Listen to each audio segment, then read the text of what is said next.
Good evening and welcome to the home of absolute opinion. We give it as we get it. This is the sources. My name is James Smart. The highlights. I don't fear anything because at this point it's about the truth. So I will reveal the truth at any forum. Yule mtu ambaye anastahili sahihi aeleze watu wa Kilifi pesa ziko wapi ni gavana wa Kilifi, sio mtu mwingine. Mabilioni imepotea hapa Kilifi. Serikali ya Kilifi lazima iwajibike kuhakikisha kwamba inafanya kazi ile ilipatiwa na wananchi na sio kufuja pesa ya wananchi.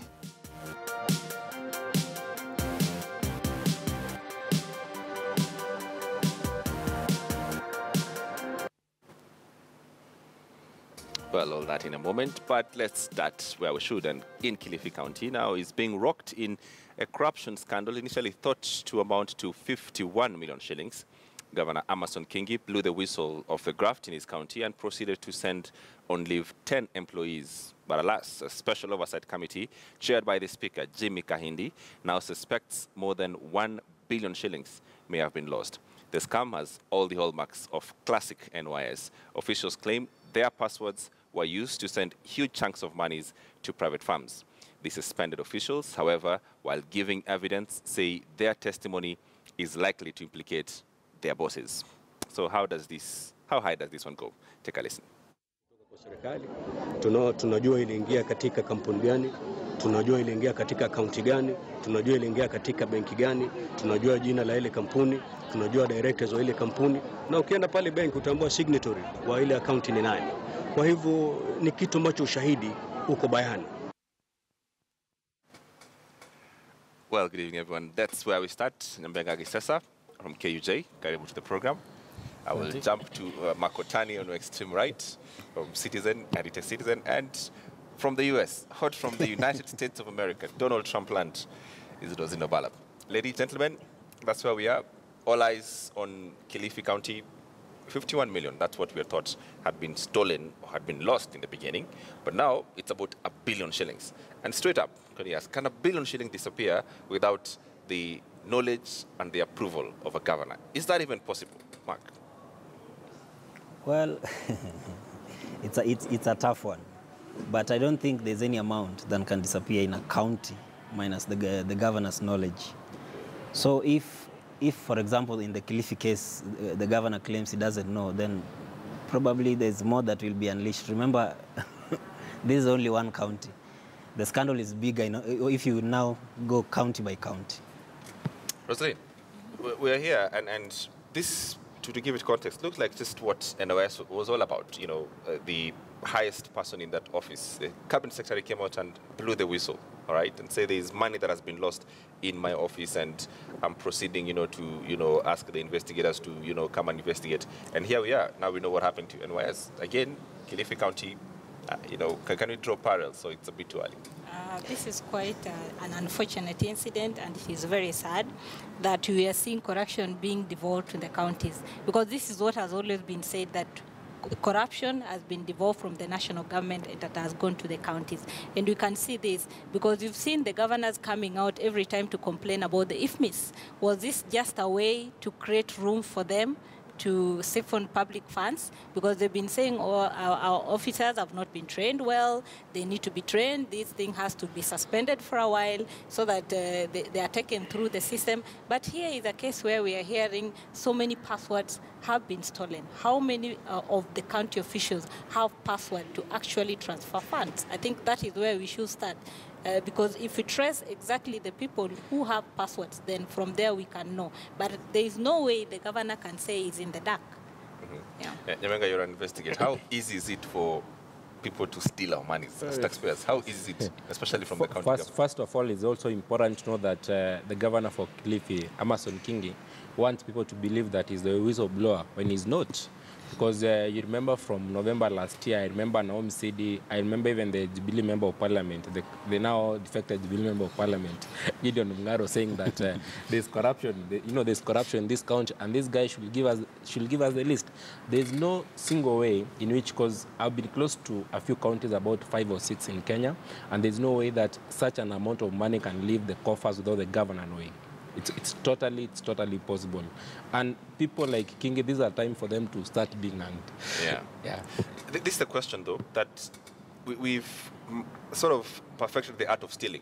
Okay, so there's a storyline on how this thing goes, all right? So I'll come out and say, there's money that has been lost. And everyone, from the national government, that is the perfect line, money has been lost. Then from there on, we find, some sacred cows, that will take this down. This is, a perfect case of what you're saying, isn't it, Mark? It's always about... No, the first thing that always happens is no money was stolen. Then when the heat gets too much, then you say, so-and-so stole. Then now when you follow the other party, you realize the person who blew the whistle, who claims to be the whistleblower, is the original thief.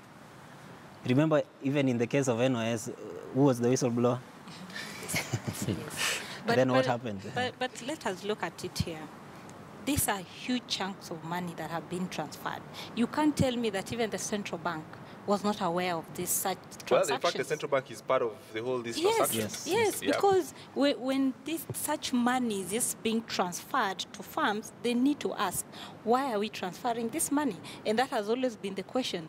Banks just transfer money without even following the due process, because if you've been asked to transfer money, even for me, just as an individual, when I go to the bank and maybe I want to transfer something like 100,000 or 200,000, the bank will tell you, can you state what this money is meant for? So you cannot just tell me that they were just transferring money without asking. So this thing must be a very long chain that involves the bank, involves the county governments, and involves those pseudo companies that were being used to siphon public funds. So there are about 5 companies, the ones that these monies actually went to. We do know that these monies, and the accounts, they have the accounts. The Kenyan banks, are handling these monies. We know the people who've sent out these monies. Why do we have to, again, launch investigations from outside the county where the actual corruption has happened?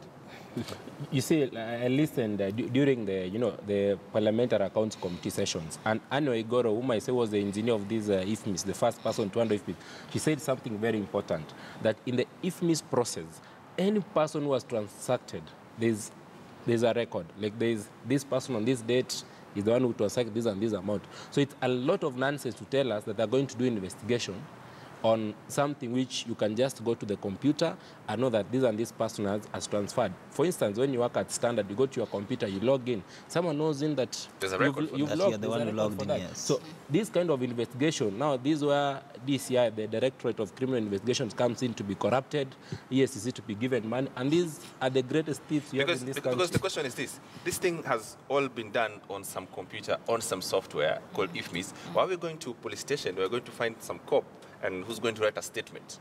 And that corruption. Why are you even doing that? It's funny because money is stolen in a county.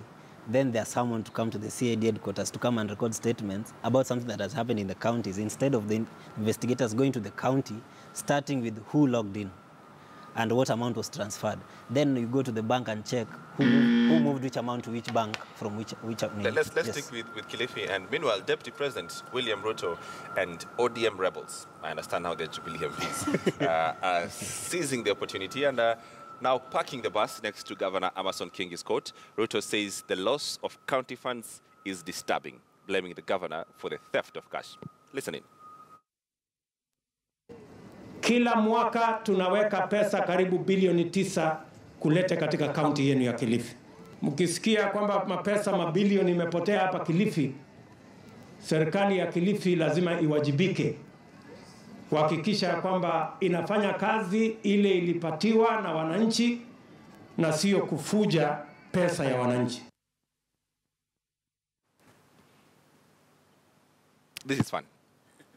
This is the first. It's very interesting that the national government, which day in, day out, is unable to account for billions of shillings, can start blaming account. You see, like if you saw today, they say that the current transport sector, the Business Daily, is connected to the company that received over 1 billion shillings from from the Afia Mobile scandal. clinics. Yesterday another scandal, the other day another scandal, the other day another scandal. The only respect that William Ruto can do, the same way he skipped to attend the anti-graft, anti-graft summit at State House, and then he skipped the one for land. He should keep talking about corruption. He can talk about unit and other issues. Isn't this what we've devolved this country to be? Because no one has the moral high ground to discuss taxpayers' money is being lost. At that level, someone as high as the deputy president making a comment about graft and all these things, it's just taking this to be a Mickey. Sure. Remember, we are in a campaign period, and if you can get a period to just, this is a chance for all of them to score some political points. At the expense of taxpayers? Yes, because if he can go to Kilifi and demand accountability there, while the national government is also faced with the same, leaves a lot. Just tells you that corruption just fights back. And the other issue that you can see is that what we've always been told that the county assemblies are doing very little to look at what the county executive is doing.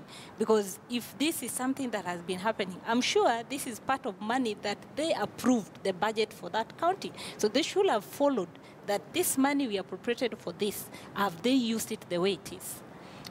Mark, the place for the national government to even lecture the county governments on corruption is just non-existent. They don't have a platform. All right? They cannot even pretend that they can actually oversee and ask questions about loss of funds at the counties. It's more of the pot calling the kettle black, because it's more like the national government set the standards for the counties. All these corruption scandals coming from the national government, the counties are learning from it. Now, because there are so many scandals in the national government, so much focus is on the national government, counties are taking advantage to embezzle all kinds of funds. And the county assemblies have been roped in so that they don't talk. Remember, initially when the devolution started, MCAs used to make a lot of noise. Nowadays, they don't make a lot of noise, yet money is stolen. Ask yourself why. You see where I come from? Where I come from is I was the governor. And where do you come from?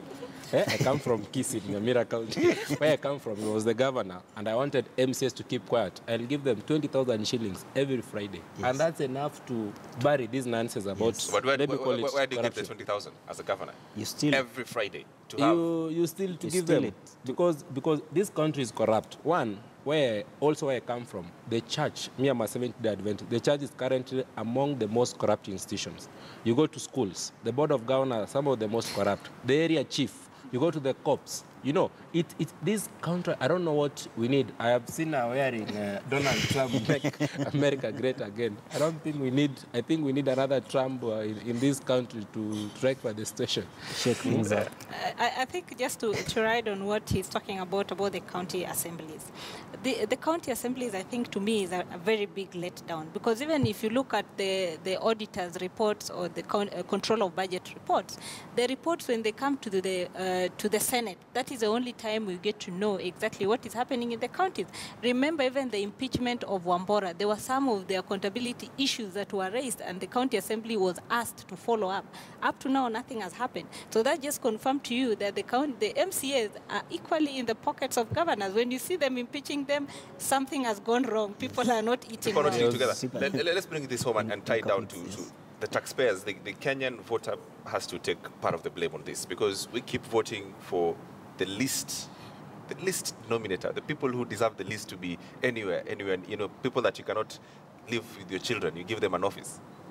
It's because the learned people and the middle class, they still think like buying for MCA is a job for the village. I'm not saying that people should be learned for them to be, to have integrity. I mean, those are two different things. But you see what's happening is that these people they don't want to participate in the electoral process from the start. And you find that the dimwits, let me call them the dimwits, who are always there in the village, they're always with the people, they are the ones who give themselves for election. I think it's a very bad culture, because what I see is that our country, our people glorify evil.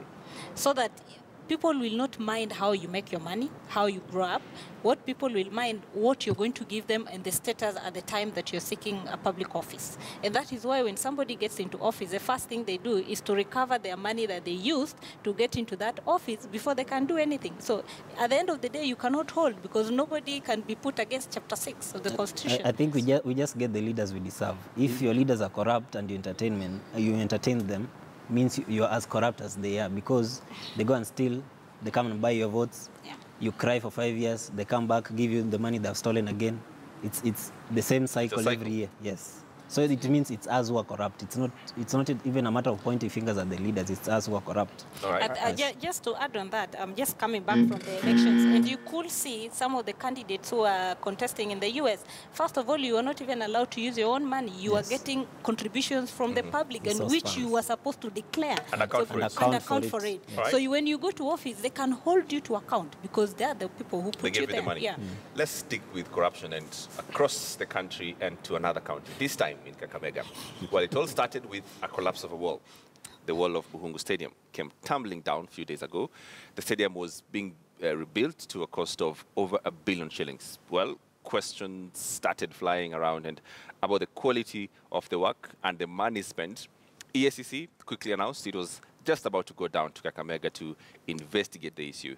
And lo and behold, no sooner had they finished that announcement and thugs broke into Kakamega's procurement office, making away with and destroying computers and other documentation. What is going on in Kakamega? Anyone has an idea?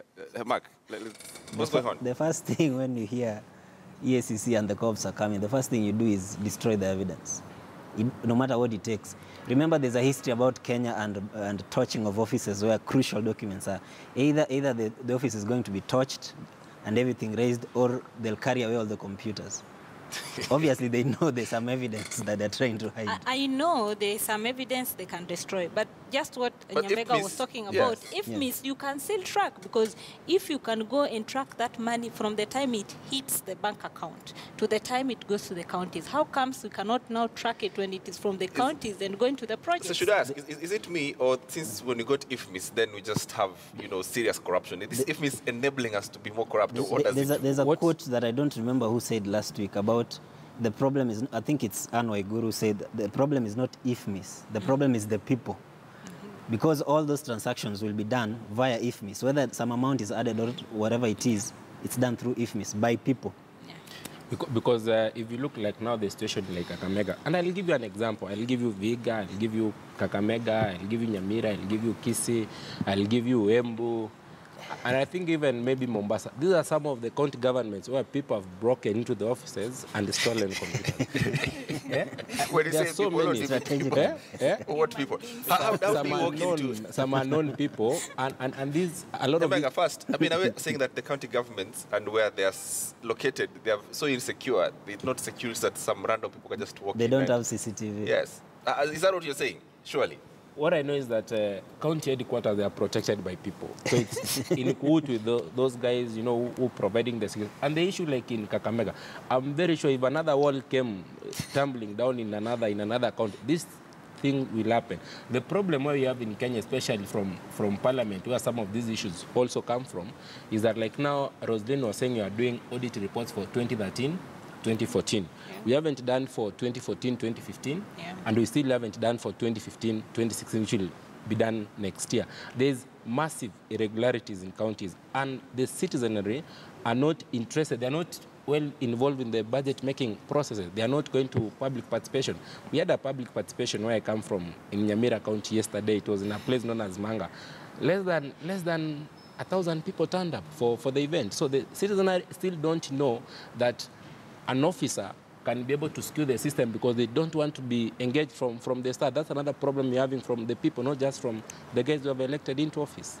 But remember, the Constitution talks about public participation. The only thing is that it doesn't define what is public participation, because so long as you can have a quorum, it doesn't mean who comes in. I can decide to call my family and count and say I had 10 people. So there was public Let me ask participation. Rosalie has just come to the US. She's now come to the President Donald Trump thing. She comes from Siaya. How many public events have you ever attended in Siaya? None. This is the problem that you have the problem right in our studios. In this country. Let me talk to Mark. Probably you have a solution to this. Is it that now, and I think this is what you're grappling with, that now since we came with IFMIS, we're able to track corruption better? All right? Yeah. And the media talks about corruption a little bit more in this country than it does, say, in Tanzania, Uganda, or so. Corruption pretty much is something that happens in East Africa for God knows what. But in Kenya, we have a tracking system, and the media talks about it a bit more. So we're just not corrupt. It's just this something that happens. we have gotten to a point, I think we are so used to money being stolen, and nowadays it's not even in millions, it's billions. If you don't steal a billion, it seems like you're a petty thief. Every single... You're an embarrassment. You're an embarrassment to the thieves of this country. Because if you see the Kilifi case, it's 1 point something. The NYS is, I think, now it's past 5 point something. Yes. Kenyans are getting used to stealing. Getting used to stealing. And Yes.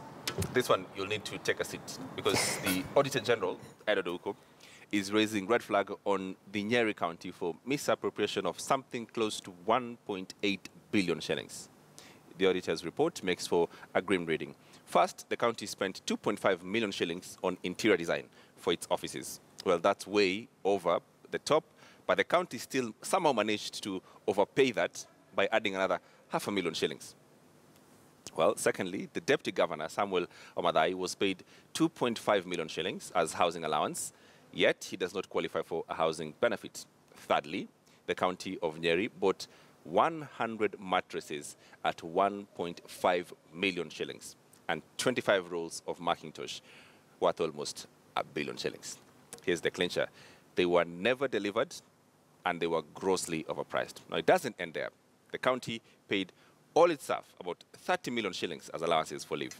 The Auditor General asks, how possible is it for all county officers to proceed on annual leave at the same time? Who wants to go first? I think the Nyeri case is just a disaster for me. Okay. But I think also we need to understand that most of the time the governor has not been around. The governor has been unwell. Are we saying the county is run by the governor? Do you want to No. excuse that because the governor has is what been I'm sick? saying. And because of that, so many people have taken advantage. Remember, there was even a time they were saying the person running the county was the governor's brother and not even the deputy governor. So because of this, everybody, maybe it was just food for all. And even not only that, the governor himself calls the members of public and everybody is given money like 2,500. He's just a governor. Where does he get that money? So maybe those are the figures that are being cooked to come up to fit what we are seeing here. You see what's happening. If, like the example for Nyeri, and this is very sad in this country. When we elected President Uhuru Kenyatta, we said this guy comes from a very rich family. His government will fight graft. And of course, at that time, Ruto had also made his monies, some of it. In Nyeri, the governor and his brother are billionaires. These are some of the richest people in Kenya. Yet you find the courage to steal. Is it, how much did they spend on mattress? 1.5 million. You're buying one mattress at 150,000 shillings. And one thing that maybe you didn't put here today is that they also bought umbrellas. An umbrella was costing 80,000 shillings each umbrella. But, and one thing that I can say that media has somehow let this country down in terms of our reporting. You remember when there was the case of the impeachment for the governor in Nyeri? We reported daily day in and out. But now, we've until these issues come up, we've never followed the issue that the MCs had, and the MCs had this surely the media reports on these things, surely. I think the media is a bit of because there's so much corruption. Before you are done with one, there's another one. I mean, for instance, take this case, for instance. We have Nyeri, we have Kilifi, we have Kakamega. We're all still over. going to dig Still deeper. going You know, there's Afia, there's there's Machakos. other one. We still have to deal with the national government and their, raft of corruption. There's quite a bit. I think the letdown here is not even the media. The letdown is the county residents themselves. They don't care what is happening in the Where county. does it end? They care. They are because- waiting. They don't care because they impeach their representative who are MCs. They impeached the governor, and the governor came to the Senate. And I saw a lot of thumping that when it goes to the Senate, the senators are few, and they also need money to campaign for the governor's position. These guys will. I think sometimes we look at the issue of counties, I think, in a simple way, because if a lot of money is being stolen from your county and you're waiting for MCAs to impeach the governor, and obviously something is going to happen behind the scenes and there's no impeachment that is going to happen, you have the power as residents to go there and make sure until the governor leaves office. Because I think that is something is even enshrined in the Constitution. You see, if you feel helpless, some of these governors you have are thugs. options. I mean, Rosalie just come from this, probably she has, You some have fresh options. thoughts. Where are the citizens in all this? Where does this end? We are Where does it complacent. stop? That is why I was telling you that the citizens are not doing their role to participate fully in what is happening in the counties. And this is because maybe there was not enough civic education on how they should play their role at the counties. There's so many petitions. If you go to the Senate, there are over 30 petitions from the counties just touching on accountability on almost all these counties. But where does the buck stop? Do these petitions go down and we see people being held accountable? Because the governor will come, he will just cook some documents and come with. We have to wait for an Auditor General's report or the Control of Budgets report before now we can see that something serious is happening.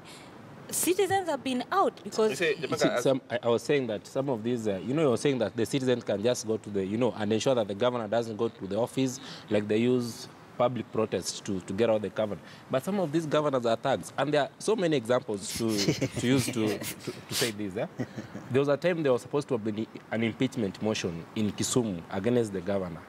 So many goons went to the county assembly, even the motion had not been filed. This is just an example in Kisumu.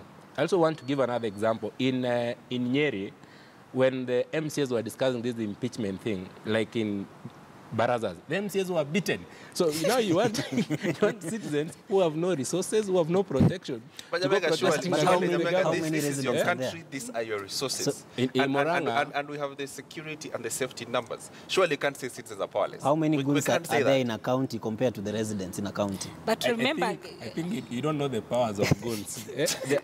Where I come from, there's a guy known as, he's a friend of mine known as Mangrito.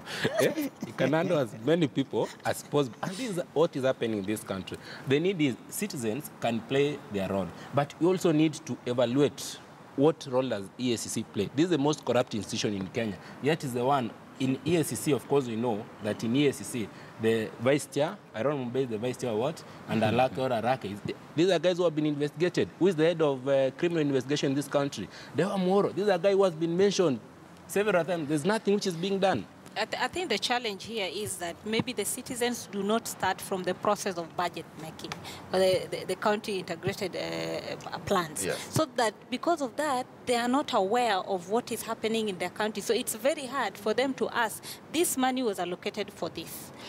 Where has it gone? Because some of the details that we see the auditor exposing are things that you cannot say a citizen can just walk to a county and just get those documents. Like Rosil said, before you accuse a governor of being corrupt, did you attend the budget making process? All those processes. Hang on to that thought, because we have plenty more to discuss on the other side of the break, including corruption. Chap. But we're asking you on Twitter poll. I'd like to hear your thoughts.